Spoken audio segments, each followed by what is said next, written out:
Nakabalik na nga kami sa Manila kaya naman walang humpay na naman ng kain. Iba't ibang klase nga na naman na pagkain ang naghihintay dito sa atin sa Manila. Kaya naman hindi ako pumapayat. Pagdating nga namin dito sa San Simon ay agad kaming pumunta sa isang Chinese restaurant para naman mananghalian. Dito nga kami madalas kumain ng boyfriend ko dahil bukod sa masarapang pagkain, napakamura pa. Kakilala rin pala ng boyfriend ko ang may-ari nito dahil madalas dito kami bumili ng pato. Tama po ang narinig nyo, bumibili po kami ng pato para katayin. Kayo ba guys, nakatikim na kayo ng pato? Noong bago-bago pa nga lang kami ng boyfriend ko ay madalas niya akong dalhan ng pagkain doon sa trabaho ko.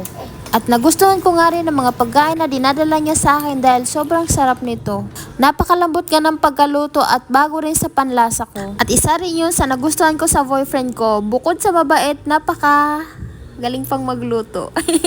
Alam kong masama ang magkumpara sa ibang tao pero ibang-iba talaga sila noong isa kong naging karelasyon. Itong boyfriend ko nga alam na alam niya kung anong pangangailangan mo at hindi mo na siya kailangan sabihan. Kaya naman sobrang saya ko dahil binigay siya sa akin ni Lord. Totoo nga ang sabi nila na kapag hindi ka sinwerte sa una, sa panghuli ay baka swertehin ka na. Medyo matagal-tagal nga kaming hindi nagsama-sama kaya naman pagbalik namin sa Manila ay agad namin silang inibintahan para kumain. Hi guys, this is Tina's TV from Masbate City. Dinala nga namin sila dito sa Chinese restaurant na malapit lang sa aming tinitirahan.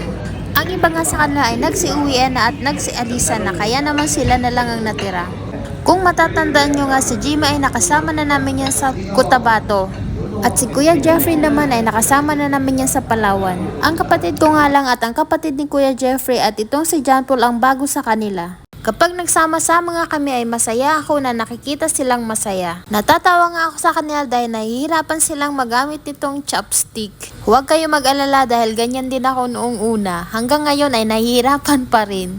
Tuwang-tuwa nga rin pala sila dito sa lamesa na umiikot. Sabi nga ng isa naming kasamang Bisaya, "Uy, nagtuyok maning mi sabay." Sabay tawanan sila. Sobrang saya nga makita silang masaya at hindi puro trabaho.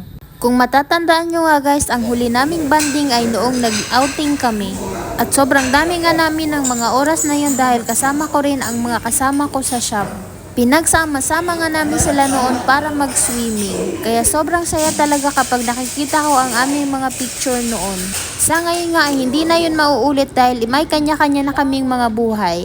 At iba na rin ang kanilang pinapasukan ng mga trabaho. Sa sobrang dami nga naming in-order ay hindi na namin naubos at sobrang laki din naman talaga ng servings nila, hindi sila tipid.